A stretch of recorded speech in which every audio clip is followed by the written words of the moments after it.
Good day. Thanks for watching this presentation.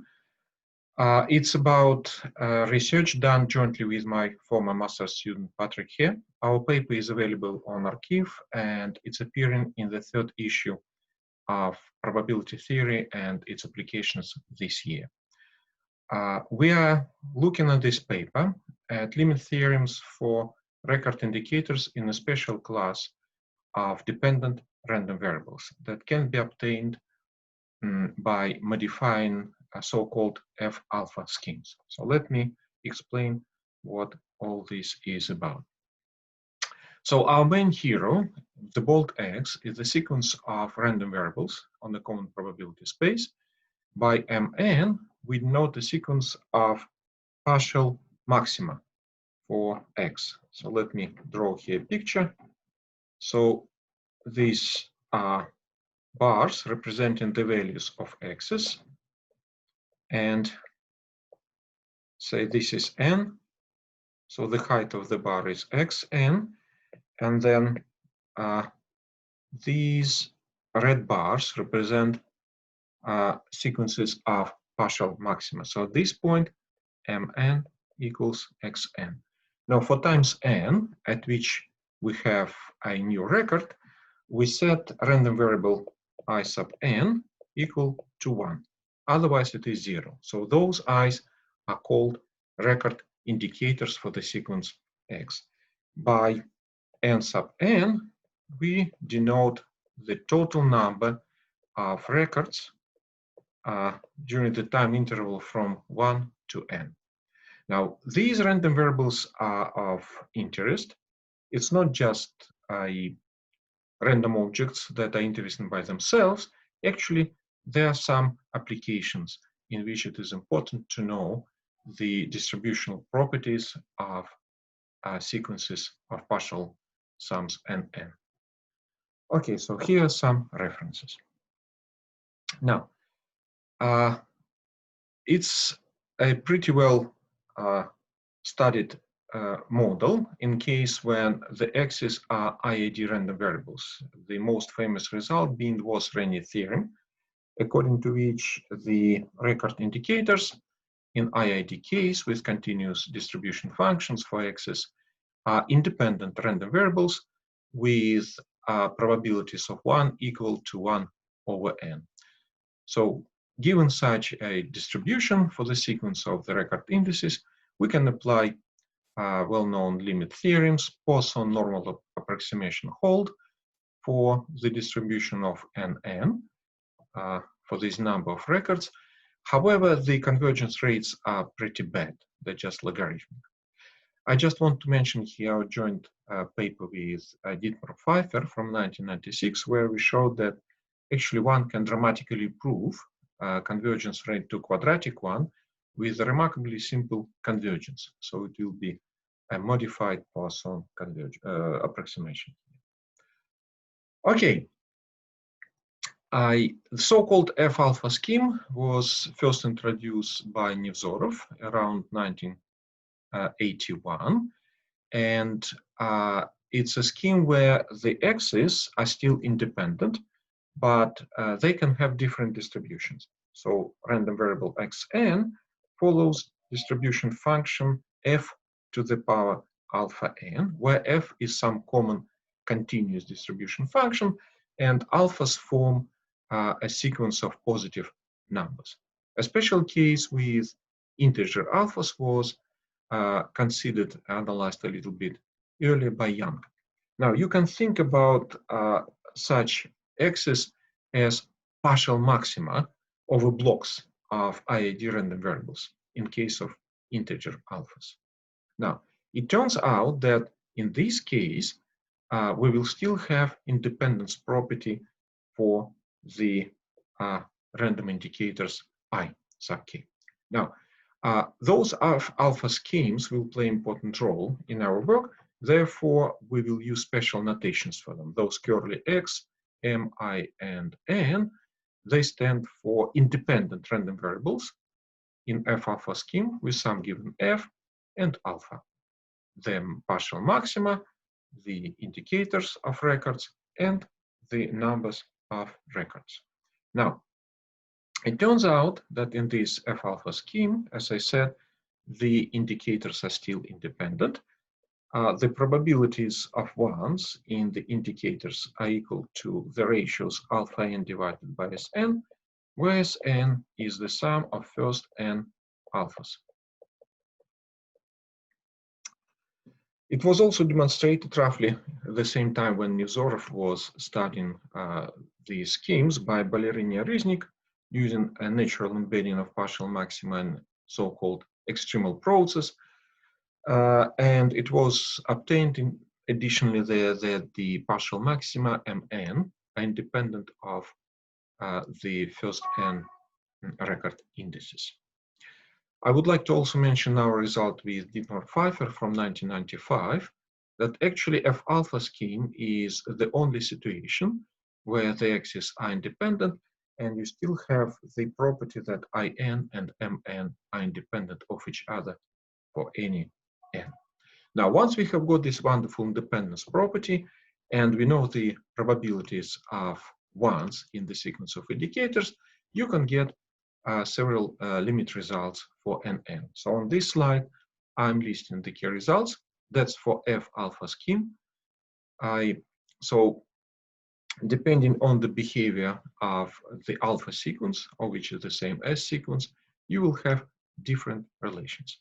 Now, it turns out that in our threshold F alpha scheme, the same relations will hold true under the conditions I'm going to introduce next.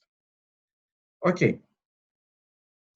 In more general situations, studying the records and dependence between them, between the indicator of records, is a quite complicated problem. It's quite difficult to describe them, and obtaining any extensions of the results from the previous slide is of certain interest and pretty hard task. Now, our research started with the following observation. So maybe I will go back to this picture on the top. As n goes to infinity, what happens is that for any new observation xn, to be a record, it will need to be reasonably large, right? Because it will have to exceed this red step line depicting the behavior of the partial maxima. So the conjecture was that there may exist a threshold, which is a boundary increasing function, say Ln, right, with such a property that if our x's have distributions such that above the respective value, so for xn about the value Ln, the tail of the distribution of xn agrees with the tail for the respective distribution in F alpha scheme, then we could still get results similar to what we discussed for the F alpha scheme. Now, what concerns the distribution of observation xn below the threshold Ln, and moreover, dependence between the values of those x's, given that they're sitting underneath the green line Ln, it shouldn't matter. There may be arbitrary dependencies because we only have records when xn is above the threshold. It doesn't matter for the behavior, distributional properties of the sequence of n values. Okay, so let's proceed to formal definitions. Fn, f sub n denotes the distribution function of xn. Next, we introduce the conditional distribution function for the nth observation given all the previous ones. This is f sub n, and then we list the assumed values of the previous observations. Now, g with this super arrow pointing to the left is the generalized inverse function, and g with x after the vertical bar is the restriction of distribution g to the half line on the right of point x. Now, what is threshold F alpha scheme? This is any sequence of random variables that satisfy the following conditions. So basically, the main conditions here are number 2, 3, and 4. Number 2 says that the conditional distribution of xn, given all the previous observations, just equals the unconditional distribution for that random variable for x values above the threshold Ln. Condition 3 means that the restrictions of the distributions Fn and some fixed continuous distribution f to power alpha n, that's our reference F alpha scheme, restricted to the half line from Ln to infinity, in total variation, they're close. Okay, so close that the sum of total variation distances between those restrictions is finite. And the last one says that the probability that the partial maxima for the reference F alpha scheme will eventually be above the threshold is 1. Now, there are a couple of special cases when these conditions are satisfied, discussed on this slide. I will again refer you to the preprint available in arXiv.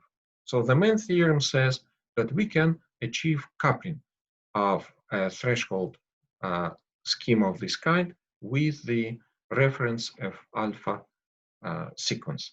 What it means? It means that all the results A1, A4 we mentioned before for the F alpha scheme, which we use for reference purposes, are extended to our more general situation.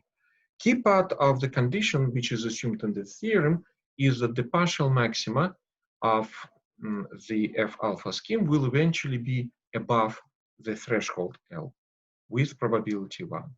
So what we do, we get a result, this is corollary 2 on this slide, which gives us basically complete characterization of situations where this condition will be satisfied. So basing here on beautiful papers by Klaus from 1984-85.